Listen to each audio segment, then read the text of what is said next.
My stepfather fired me on Christmas, thinking he'd ruin my life. He didn't know I already owned 60% of the company. What happens next will leave you speechless. It happened on Christmas morning, of all days. The city outside was still quiet, the streets muffled by last night's snow, but inside the office everything felt sharp and cold. The windows were rimmed with frost, the kind that blurred the light and made the world look far away, like something seen through cracked glass. My stepfather sat behind his desk, as if he had been waiting for me all morning. His chair was tilted slightly back, his fingers drumming on the polished oak surface that gleamed like armor under the weak light of the lamps. He didn't look up when I entered. Not at first. He shuffled a small stack of papers, lined them neatly, cleared his throat with that deep, dry cough he used when he wanted to seem important. Then, as if the moment were as casual as breathing, he said the words, "I'm letting you go." His tone was level, calm, almost gentle, but stripped of anything human. He might as well have been reading the ingredients off a box. The words hung in the room, thick as smoke. For a second I thought I hadn't heard him right. But then he lifted his eyes, gray and flat, and repeated it. "You're fired." There was no hesitation, no regret in his voice, only finality. I sat there, my breath caught halfway in my chest. The warmth I had carried into that room, the faint trace of holiday cheer still left in me from the morning, vanished instantly. My job wasn't just a paycheck. It was the proof I had built something of my own in a world where he had always held the cards. I had poured myself into this company, worked late nights until the cleaning staff asked if I lived there, solved problems no one else could, and carried projects he barely understood. But none of that mattered now. He leaned back in his chair and let his lips form the faintest curl, a smirk so slight it might have been missed by anyone else. But I knew him too well. That half-hidden smile wasn't relief or politeness. It was victory. He had wanted this moment. He had waited for it. "There's been a restructuring," he continued, sliding a sheet of paper forward, though I didn't touch it. His voice was smooth, professional, but his eyes betrayed a glint of satisfaction. "The board agrees this is the best path forward. Your skill set doesn't quite fit our long-term vision." He said the words slowly, savoring them. I wanted to laugh, but instead I just stared at him, silent. "Doesn't fit the vision?" That was the excuse he had chosen? After everything I had done, after the years I had carried departments on my back, I was being erased with a phrase so vague it meant nothing. No explanation, no acknowledgement. Just a dismissal, like pushing a piece off the board when the game had turned. He watched me closely then, waiting. He wanted me to break. He wanted the anger to rise in me. Wanted me to shout, maybe even to beg. He wanted me to give him a memory of victory he could replay in his mind whenever he looked at me. But I didn't move. My face was calm, my hands steady. Inside, the sting cut deep, sharp and cold like the frost on the windows, but I gave him nothing. The silence stretched. Finally, I stood, the sound of my chair legs scraping against the hardwood breaking the stillness. I buttoned my coat slowly, deliberately, each movement steady, as though I had all the time in the world. "Merry Christmas," I said softly. My voice didn't shake. If anything, it surprised me how steady it was, how free of anger. For the first time in the whole conversation, his expression faltered. His eyebrows twitched together, his smirk wavered. He hadn't expected that. He had expected fire, not frost. But then he recovered, flicking his hand in a dismissive wave as though I were some servant sent out of the room. I walked toward the door, my footsteps quiet, but each one echoed in my chest. As the handle turned beneath my palm, the office behind me felt heavy, almost suffocating. The air seemed charged with everything unsaid, everything buried. I didn't look back. I wouldn't give him that satisfaction. When the door shut behind me, the cold air of the hallway hit my face. It felt sharper than the wind outside, as though the building itself had changed the moment he spoke those words. I pulled my coat tighter and made my way out of the office, the echo of his voice following me. Outside, snowflakes drifted down lazily, indifferent to the world of men and their betrayals. The cold cut through me, but it wasn't the weather. It was memory. I remembered another Christmas, years ago, the first one after he married my mother. I had been just a teenager then, sitting at the edge of the living room as he handed me a small wrapped box. Inside was a model car. He had patted my shoulder and told me, "Every boy needs wheels." The words sounded kind, but the way his eyes lingered on me told another story. Even then, I had felt like a project to him, a responsibility, not a son. That memory came rushing back now, sharp and bitter. He had never seen me as family. Not truly. I was useful, sometimes even necessary, but never his. Every gift, every nod of approval had been a calculation. And now, firing me on Christmas morning, he had finished a lesson he had started years ago. Family was only a word he used when it served him. Nothing more. I walked through the snow, my breath fogging in the air, the world strangely quiet. A car passed, its tires crunching on the frozen street. But even that sound felt distant. My mind was steady, sharper than it had ever been. I thought of all the years I had given him, all the work, all the silence I had endured.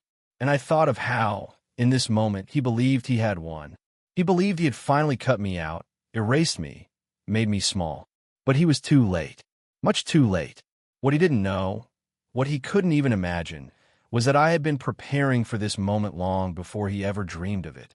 I had signed papers in quiet rooms, brokered deals in hushed conversations, and pulled strings in shadows he never bothered to look into.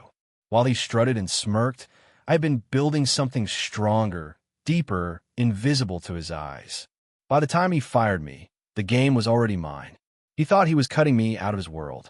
He had no idea I already owned more of it than he did. The days that followed were quiet. Not just the kind of quiet where no one speaks to you, but the deeper kind.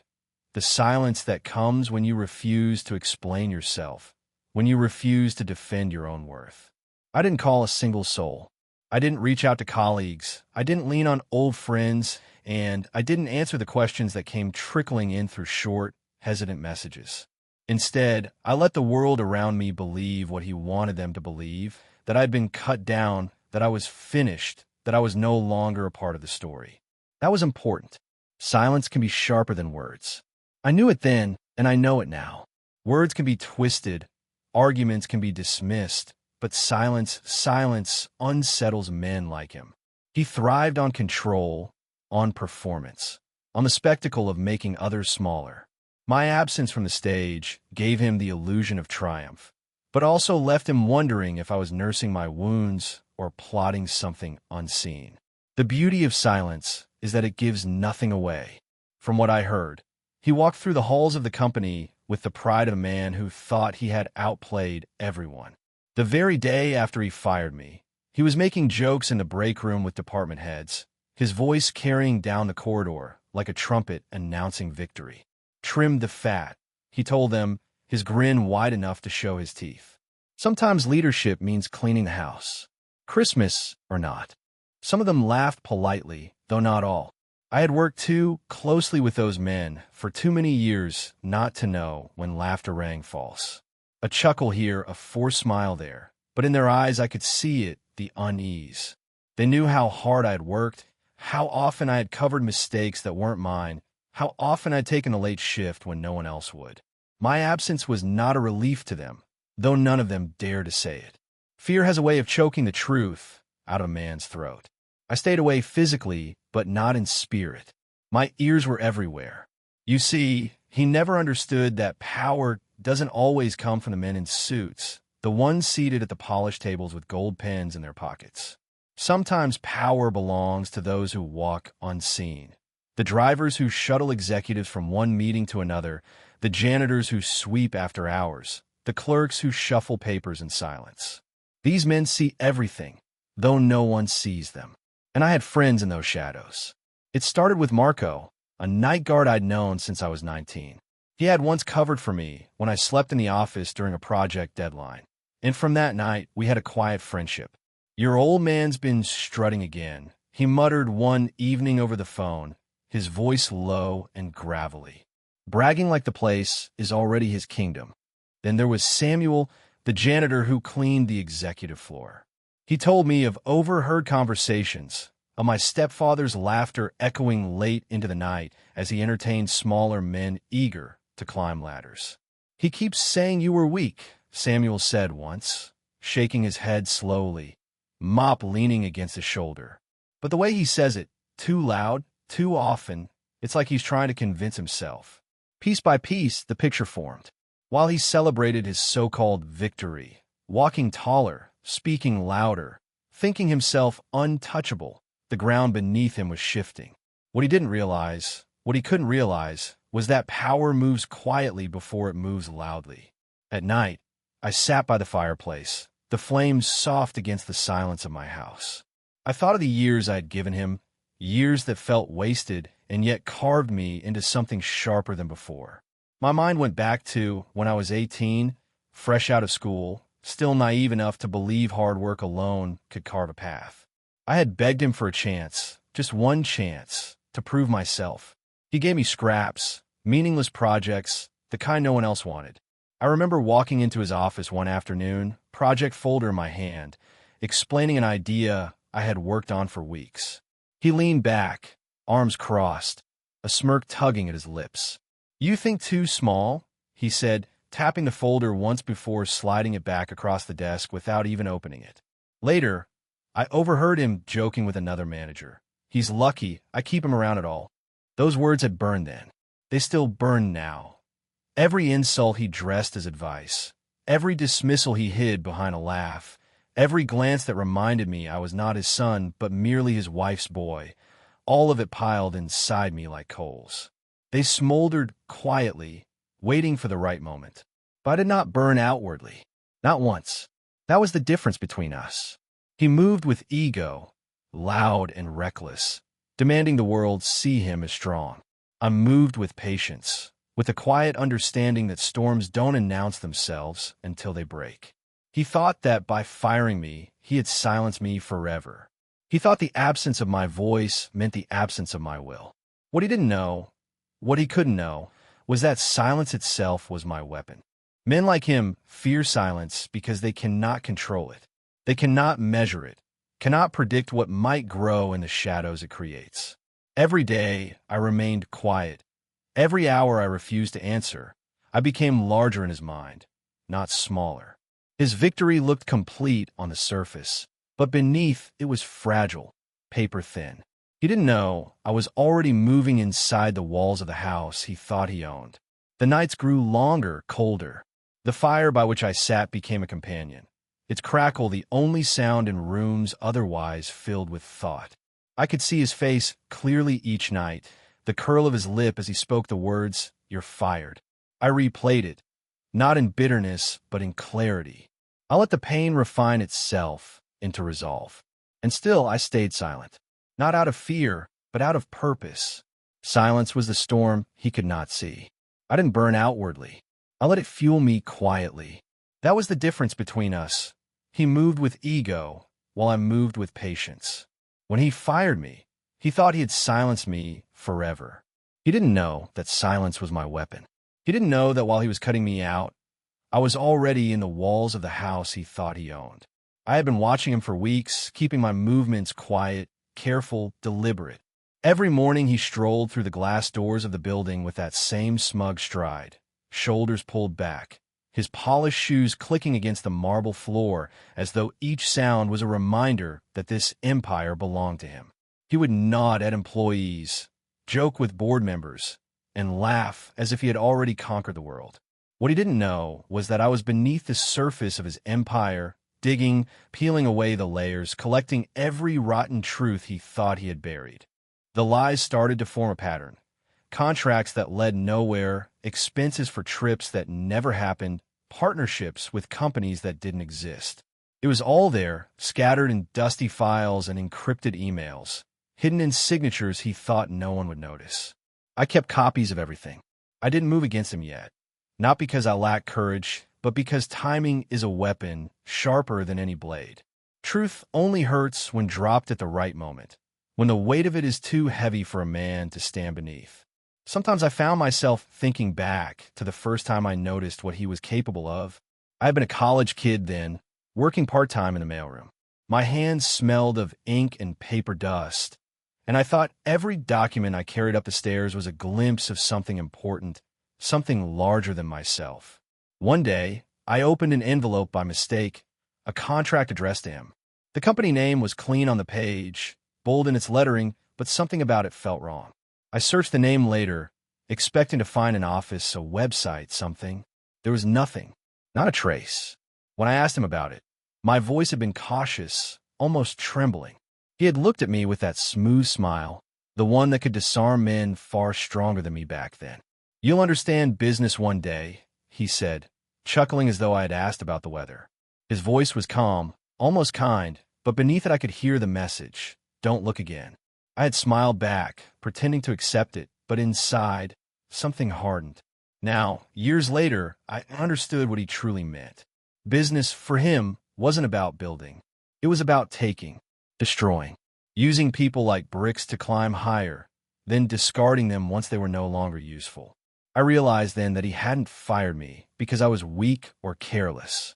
No, he had fired me because I had wandered too close to the cracks in his foundation. He thought shutting the door on me meant safety, but he had been too late. By the time he cut me loose, I already had the evidence. Dozens of contracts, bank transfers, signed approvals that led back to him. I didn't make noise. I didn't accuse. I didn't cry out for fairness. I went quiet, slipping into the shadows where men like him never bothered to look. And from there, I made my move. With the help of a group of investors, men who despised him for their own reasons, I built something silent and dangerous, a shell company. Piece by piece, transaction by transaction, I acquired stock. No one asked who I was because I never show my face. On paper, I was nothing more than a name buried in legal language. In reality, I was becoming the majority owner of the very empire he thought untouchable. It was a strange power carrying that secret inside me. I would walk the same halls he once denied me, blending in with the crowd, watching him parade around. He slapped backs, shook hands, told stories of his victories as if the future was his to command. He didn't notice me, not really, not beyond a passing glance. And that was how I wanted it. Every boast he made about cutting me off, every smirk he flashed when he thought of my downfall, only fed the fire I kept burning low inside me. I didn't rush. Revenge should never be rushed. It should be patient, meticulous, like water carving through stone. I let him rise higher, because the higher a man climbs, the harder the fall will break him. I let him laugh louder, because when silence comes, it will strike deeper. Every insult he threw at me in public, every whisper he spread about my weakness, I welcomed. They were not wounds. They were ropes. And every word he spoke was another knot he tied himself, not knowing that I was holding the other end of the line. One evening, as I sat at my desk with a stack of documents spread before me, I found myself staring at his signature. The same bold flourish, the same confident curve at the end of his name. How many times had he signed his way into another lie, another theft, another victory stolen from those who trusted him? My fingers pressed against the paper, and I almost smiled, because what he didn't know, what he couldn't even imagine, was that those same signatures would one day undo him. I kept the files neatly arranged in a drawer I locked every night with a quiet click. The sound was small, but to me, it felt like sealing away a weapon. Not a sword, not a gun, something stronger. Truth. Waiting. Patient. I told myself it wasn't yet time. But soon. And when that time came, he wouldn't hear it in whispers. He wouldn't see it coming in shadows.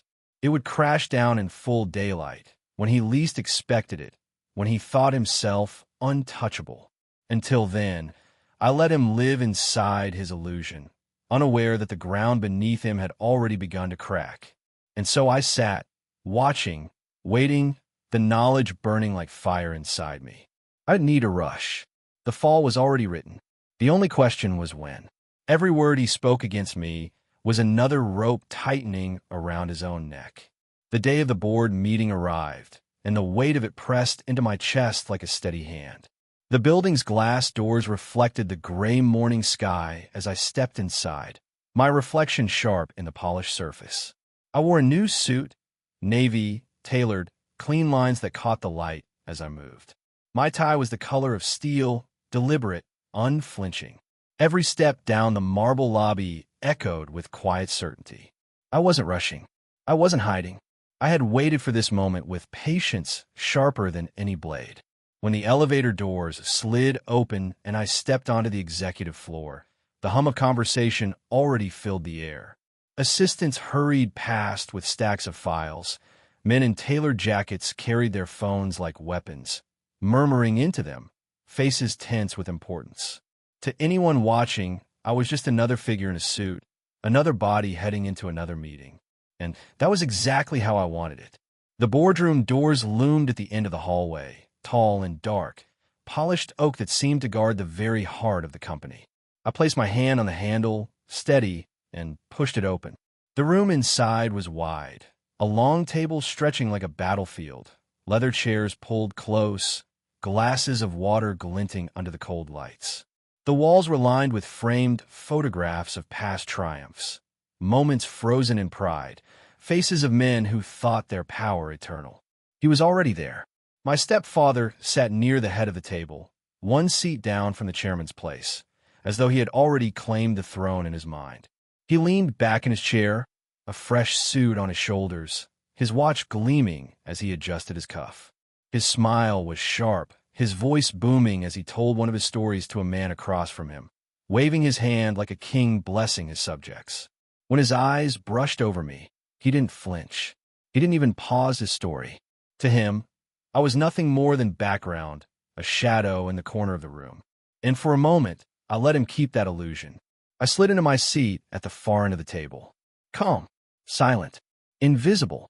My hands folded over the agenda packet as though I was just another participant, another man here to listen to him talk.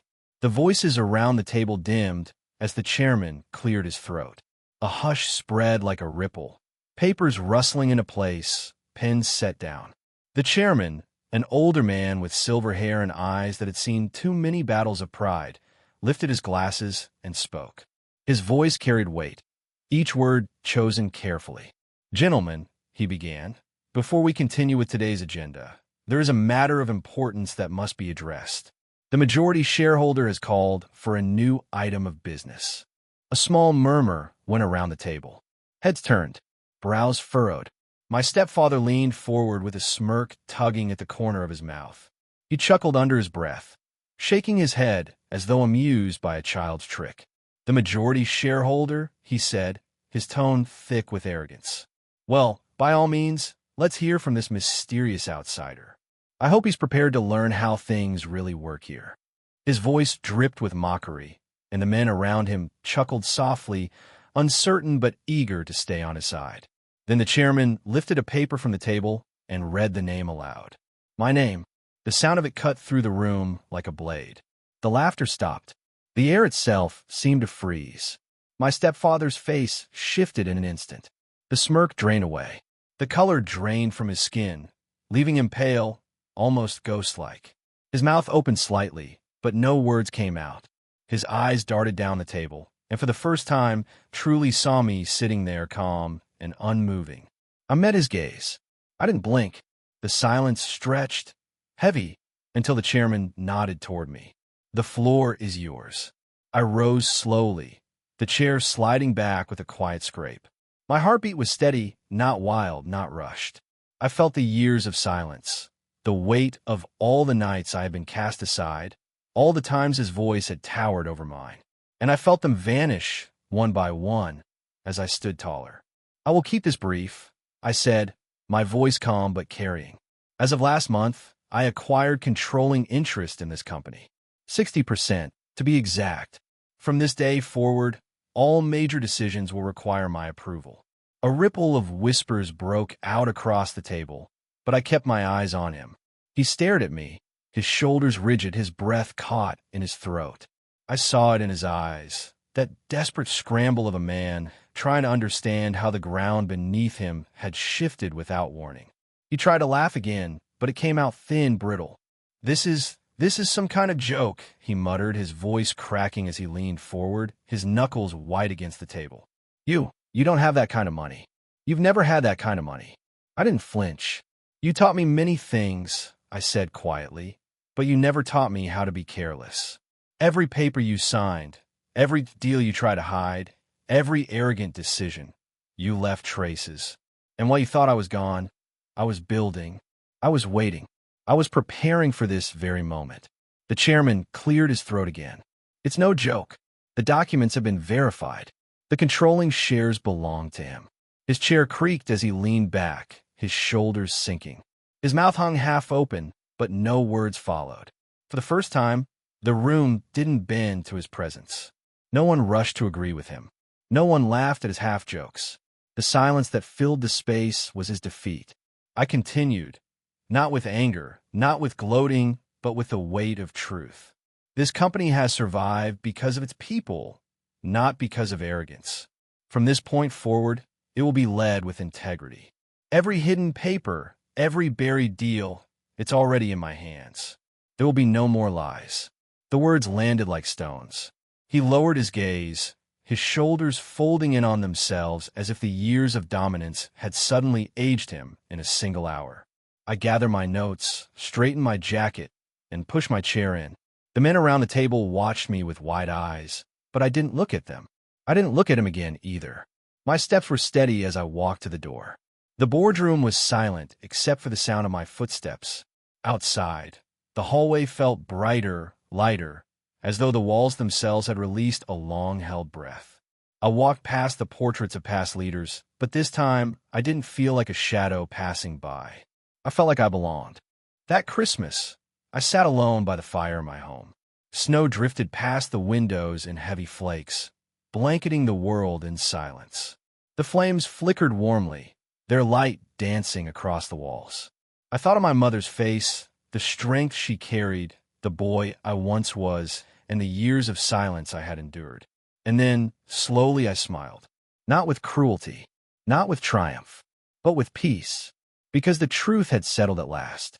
I leaned back, the fire crackling softly, and whispered into the quiet room. My stepfather had fired me at Christmas, but I had already bought 60% of the company. Disclaimer: the story you just watched is fictional.